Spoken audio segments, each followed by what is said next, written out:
नमस्कार दोस्तों, study with पवन प्रदीप में आप सब लोगों का स्वागत है। दोस्तों, आज चर्चा की जाएगी कक्षा 6 हमारा अतीत भाग 1 के अध्याय 6 नए प्रश्न नए विचार। इसके भाग 1 पर हम कल चर्चा कर चुके हैं, जिसमें हमने बौद्ध धर्म में महात्मा बुद्ध के बारे में संक्षेप में जानकारी प्राप्त की थी। और आज हम जैन धर्म के विषय में संक्षेप में जानकारी प्राप्त करेंगे। इससे पहले कि आप लोग यहाँ पर जैन धर्म के विषय में जाने, इससे पहले मैं बौद्ध धर्म के विषय में जो कल हमने पढ़ा उसे संक्षेप में बताना चाहूँगा। गौतम बुद्ध का जो बचपन का नाम था सिद्धार्थ था। इनका जन्म 563 ईस्वी पूर्व लुम्बिनी के कपिलवस्तु वर्तमान रुम्बनदेही नेपाल में हुआ था। शुद्धोधन इनके पिता थे, शाक्य गण के प्रमुख थे। महामाया इनकी माता थी, जो कोली वंश की गणराज्य की रानी की पुत्री थी। और पालन पोषण जो महात्मा बुद्ध का किया या गौतम बुद्ध का किया, उनकी माता गौतमी प्रजापति ने किया था। और यशोधरा इनके पत्नी का नाम था। गौतम बुद्ध की पत्नी का नाम यशोधरा था और पुत्र का नाम राहुल था। साथ ही हमने पढ़ा था कि इनको ज्ञान की प्राप्ति गया या नहीं बोध गया में निरंजना नदी के तट पर पीपल वृक्ष के नीचे ज्ञान की प्राप्त हुई थी। किसी किताबों में आपको बट वृक्ष के नीचे भी लिखा मिल सकता है। और प्रथम उपदेश इन्होंने सारनाथ में दिया था। इसी को धर्मचक्र प्रवर्तन कहा जाता है। और शिष्य इनके आनंद और उपाली प्रमुख थे। 483 ईस्वी पूर्व में इनकी मृत्यु कुशीनगर में हो गई थी, जिसे बौद्ध धर्म में महापरिनिर्वाण कहा जाता है। आइए आज चर्चा शुरू करते हैं जैन धर्म के विषय में। इसी युग में अर्थात 2500 वर्ष पूर्व जैन धर्म के 24वें तथा अंतिम तीर्थकर वर्धमान महावीर ने भी अपने विचारों का प्रसार किया। हमने देखा था गौतम बुद्ध का जन्म 563 ईस्वी पूर्व हुआ था, जबकि महावीर के जन्म के विषय में अगर हम बात करें तो इनके जन्म के विषय में दो मत हैं। कुछ विद्वानों का मानना है कि इनका जन्म 540 ईस्वी पूर्व में हुआ था, जबकि कुछ लोगों का मानना है कि इनका जन्म 599 ईस्वी पूर्व में हुआ था। आप ये दोनों चीज़ें याद रखेंगे कि इनका जन्म 599 ईस्वी पूर्व और 540 ईस्वी पूर्व में हुआ था। आज से लगभग 2500 वर्ष पहले वह वज्जी संघ के लिच्छवी कुल के एक क्षत्रिय राजकुमार थे। प्रश्न पूछा जा सकता है कि महावीर का जन्म कब हुआ। महावीर का जन्म 540 ईस्वी पूर्व में हुआ या कभी कभी 599 ईस्वी पूर्व भी कहा जा सकता है। नंबर 2 प्रश्न पूछा जा सकता है कि जो इनका कुल था वह कौन सा कुल था। महावीर स्वामी का जो कुल था वह लिच्छवी कुल के क्षत्रिय राजकुमार थे। साथ ही साथ अगर मैं बात करूं तो इनके बचपन का नाम क्या था। बचपन का नाम था वर्धमान महावीर। इस संघ के विषय में तुमने अध्याय 5 में पढ़ा है। 30 वर्ष की आयु में उन्होंने घर छोड़ दिया। प्रश्न पूछा जाता है कि महावीर स्वामी ने कितने वर्ष की उम्र में गृह त्याग किया, तो 30 वर्ष की आयु में गृह त्याग किया, जबकि गौतम बुद्ध ने 29 वर्ष की अवस्था में घर को छोड़ा था। 12 वर्ष तक कठिन तपस्या एकांकी जीवन व्यतीत किया। इसके बाद उन्हें ज्ञान की प्राप्ति हुई। उनकी शिक्षा सरल थी। अगर हम इनको ज्ञान की प्राप्ति की बात करें तो 12 वर्ष की तपस्या के बाद इनको जाम्बिक ग्राम के ऋजुपालिका नदी के तट पर साल वृक्ष के नीचे ज्ञान की प्राप्ति हुई। जहाँ गौतम बुद्ध को गया बोध गया निरंजना नदी के तट पर बट वृक्ष के नीचे ज्ञान की प्राप्ति हुई, वहीं महावीर स्वामी को जाम्बिक ग्राम के ऋजुपालिका नदी के तट पर साल वृक्ष के नीचे ज्ञान की प्राप्ति हुई। उनकी शिक्षा सरल थी। सत्य जानने की इच्छा रखने वाले प्रत्येक स्त्री व पुरुष को अपना घर छोड़ देना चाहिए। उन्हें अहिंसा के नियमों को कड़ाई से पालन करना चाहिए। अर्थात किसी भी जीव को न तो कष्ट देना चाहिए और न ही उसकी हत्या करनी चाहिए। महावीर का कहना था, सभी जीव जीना चाहते हैं, सभी के लिए जीवन प्रिय है। महावीर ने अपनी शिक्षा प्राकृत में दी। यही कारण है कि साधारण जन भी उनके तथा उनके अनुयायियों की शिक्षाओं को समझ सके। प्रश्न पूछा जा सकता है कि महावीर ने अपनी शिक्षा किस भाषा में दी। महावीर ने अपनी शिक्षा प्राकृत भाषा में दी, उस समय के आम लोगों की बोलचाल हुआ करती थी। प्रचलन के क्षेत्र के आधार पर ही उनके अलग अलग नाम थे। जैसे मगध में बोली जाने वाली प्राकृत मागधी कहलाती थी। जैन नाम से जाने गए महावीर के अनुयायियों को भोजन के लिए भिक्षा मांगकर सादा जीवन बिताना होता था। उन्हें पूरी तरह से ईमानदार होना पड़ता था तथा चोरी न करने की उन्हें सख्त हिदायत थी। उन्हें ब्रह्मचर्य का पालन करना होता था। पुरुषों को वस्त्रों सहित सब कुछ त्याग करना पड़ता था, सब कुछ त्याग देना पड़ता था। अधिकांश व्यक्तियों के लिए ऐसे कड़े नियम का पालन करना बहुत कठिन था। फिर भी हजारों व्यक्तियों ने इस नई जीवन शैली को जानने और सीखने के लिए अपने घरों को छोड़ दिया। कई अपने घरों पर ही रहे और भिक्षु भिक्षुणी या नहीं भिक्षु भिक्षुणी बने लोगों को भोजन प्रदान कर उनकी सहायता करते रहे।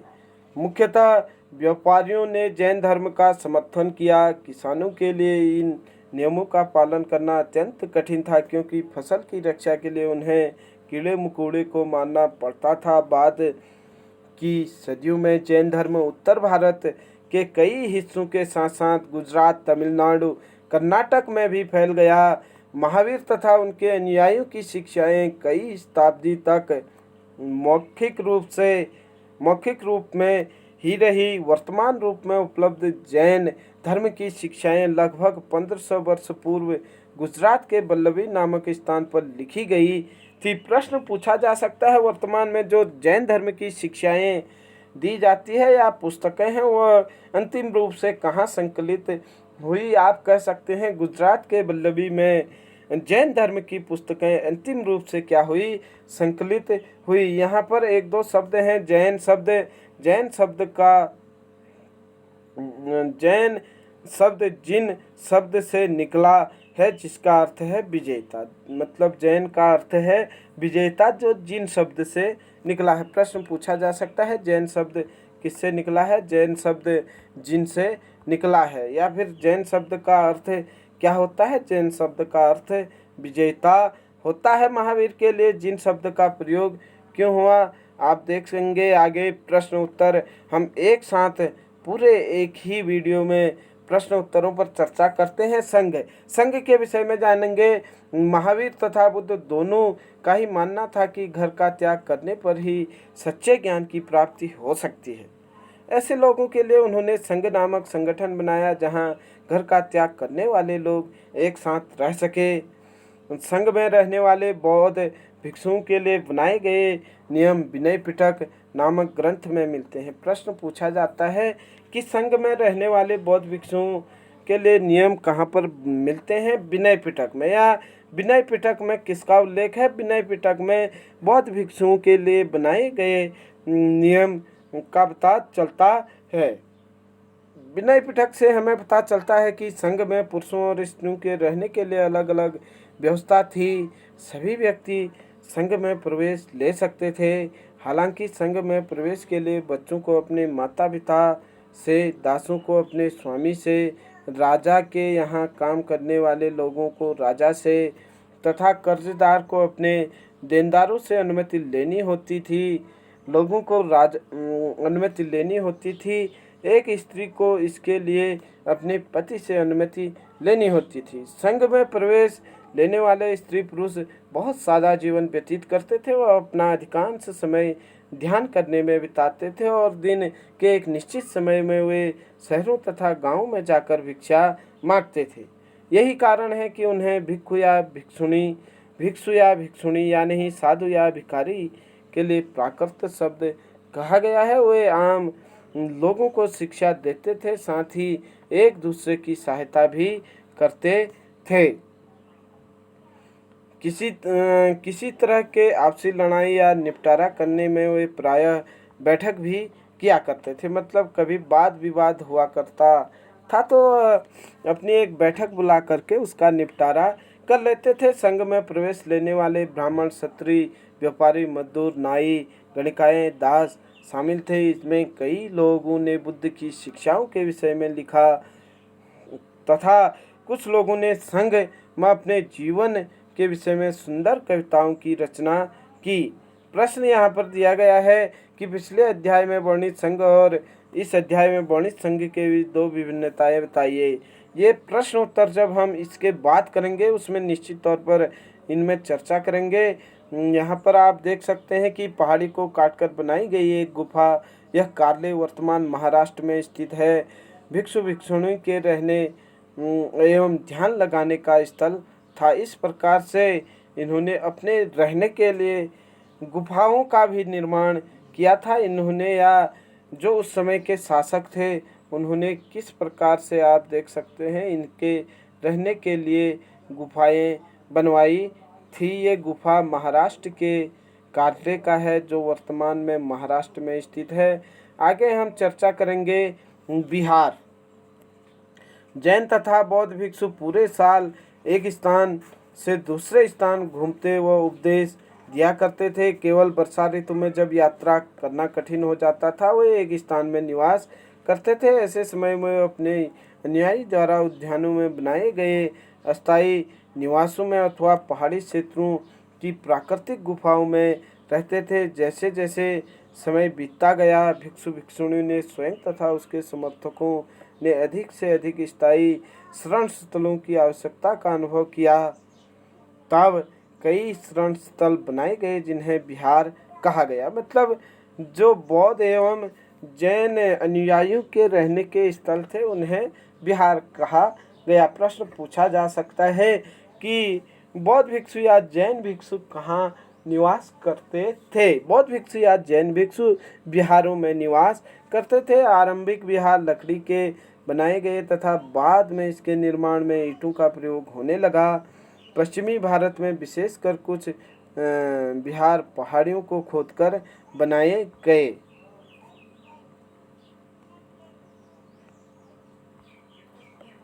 प्रायः बनाए गए। इसके बाद हम देख लें एक बौद्ध ग्रंथ से ज्ञात होता है जिस तरह महासागरों में मिलने पर नदियों की अलग अलग पहचान समाप्त हो जाती है, ठीक उसी तरह बुद्ध के अनुयायी जब भिक्षुओं की श्रेणी में प्रवेश करते हैं तो अपना वर्ण, श्रेणी और परिवार सब त्याग देते हैं। प्रायः किसी भी धनी व्यापारी, राजा अथवा भूस्वामी द्वारा दान दी गई भूमि पर बिहार का निर्माण होता था। बिहार का निर्माण कहाँ पर होता था? या तो कोई राजा हो वह भूमि दान दे दे या कोई व्यापारी या भूस्वामी अपनी जमीन दान दे दे, तब वह लोग अपने बिहार या नहीं रहने के स्थल का निर्माण करते थे। स्थानीय व्यक्ति भिक्षु भिक्षुणियों के लिए भोजन, वस्त्र तथा दवाइयाँ लेकर आते थे, जिसके बदले में भिक्षु और भिक्षुणी लोगों को शिक्षा देते थे। आगे आने वाली शताब्दी में बौद्ध धर्म उपमहाद्वीप के विभिन्न हिस्सों के साथ साथ बाहरी क्षेत्रों में भी फैल गया। अध्याय 9 में इसके बारे में आप और अधिक पढ़ोगे। आश्रम व्यवस्था के विषय में हम देखेंगे और इसी के साथ यह पाठ को हम यहीं पर छोड़ेंगे क्योंकि यही यहाँ पर दिया गया है। आश्रम व्यवस्था क्या था? जैन तथा बौद्ध धर्म जिस समय लोकप्रिय हो रहे थे ठीक उसी समय ब्राह्मणों ने आश्रम व्यवस्था का विकास किया। यहाँ आश्रम शब्द का तात्पर्य लोगों द्वारा रहने तथा ध्यान करने के लिए प्रयोग आने वाले स्थान से नहीं है, बल्कि इसका तात्पर्य जीवन के एक चरण से है। ब्रह्मचर्य 4 आश्रमों में बांटा गया था। उस समय जो जीवन था ब्रह्मचर्य, गृहस्थ, वानप्रस्थ, संन्यास नामक 4 आश्रमों में व्यवस्था की गई थी। 1 से 25 वर्ष तक ब्रह्मचर्य का जीवन होता था। इस समय में ही लोग शिक्षा ले सकते थे और 25 से 50 वर्ष की अवस्था गृहस्थ की होती थी और इस समय मनुष्य अपना गृहस्थी का कार्य करता था और 25 से 75 के समय व्यक्ति पूजा पाठ, यज्ञ, हवन इत्यादि किया करता था और 75 वर्ष से 100 वर्ष के उम्र में व्यक्ति दूर क्षेत्रों में जाकर संन्यास ले लेता था और अपने भक्ति में डूब जाता था। ये आश्रम व्यवस्था के अनुसार व्यवस्था थी। वर्ण व्यवस्था के अनुसार यह व्यवस्था थी। ब्रह्मचर्य के अंतर्गत ब्राह्मण, क्षत्रिय, वैश्य से यह अपेक्षा की जाती थी कि इस चरण के दौरान वे सादा जीवन बिताकर वेदों का अध्ययन करेंगे। ब्रह्मचर्य के दौरान गृहस्थ आश्रम के अंतर्गत उन्हें विवाह कर गृहस्थ के रूप में रहना होता था। वानप्रस्थ के अंतर्गत उन्हें जंगल में रहकर साधना करनी होती थी, अतः उन्हें सब कुछ त्याग कर सन्यासी बन जाना होता था। आश्रम व्यवस्था ने लोगों के अपने जीवन का कुछ हिस्सा ध्यान में लगाने पर बल दिया। प्रायः स्त्रियों को वेद पढ़ने की अनुमति नहीं थी और उन्हें अपने पतियों द्वारा पालन किए जाने वाले आश्रमों का अनुसरण करना होता था। संघ के जीवन के आश्रमों की यह व्यवस्था किस तरह भिन्न थी? यहाँ किन वर्णों का उल्लेख हुआ है? क्या सभी 4 वर्ण को यह आश्रम व्यवस्था अपनाने की अनुमति थी? इसके विषय में हम आगे प्रश्न उत्तरों पर चर्चा करेंगे। ये चर्चा थी आज कक्षा 6 नए प्रश्न नए विचार।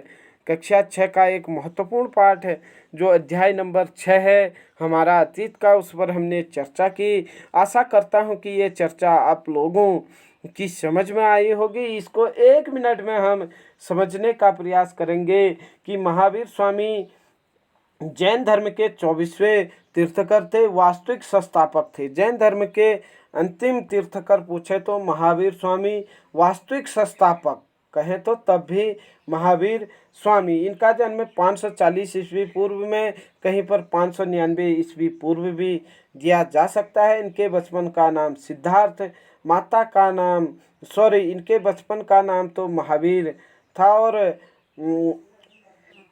वर्तमान महावीर था, जबकि इनके पिता का नाम था सिद्धार्थ। इनके पिता का नाम सिद्धार्थ, जबकि गौतम बुद्ध के बचपन का नाम सिद्धार्थ था। और यहाँ पर जो महावीर स्वामी हैं यानी वर्धमान महावीर हैं, उनके पिता का नाम सिद्धार्थ, माता का नाम त्रिशला, पत्नी का नाम यशोदा और बुद्ध की पत्नी का नाम यशोधरा था। इनकी पत्नी का नाम यशोदा।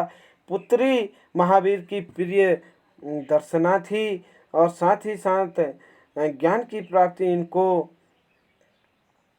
जाम्भृग ग्राम में ऋषपालिका नदी के तट पर साल वृक्ष के नीचे हुई थी। और अगर बात करें इनके प्रथम शिष्य की तो इनके शिष्य जमाली थे जो इनके दामाद थे, प्रथम शिष्य थे। इसके साथ साथ इनके अगर मृत्यु की बात करें तो इनकी मृत्यु पावापुरी राजगृह बिहार में 72 वर्ष की आयु में 468 ईस्वी पूर्व में हुई थी। मल्ल राजा के वहाँ भोजन करने से, शक्तिपाल मल्ल राजा के वहाँ भोजन करने से आशा करता हूँ कि आप सब लोग ये समझ पाए होंगे। आप यूँ ही हमारे चैनल के साथ बने रहे। जय हिंद, जय भारत।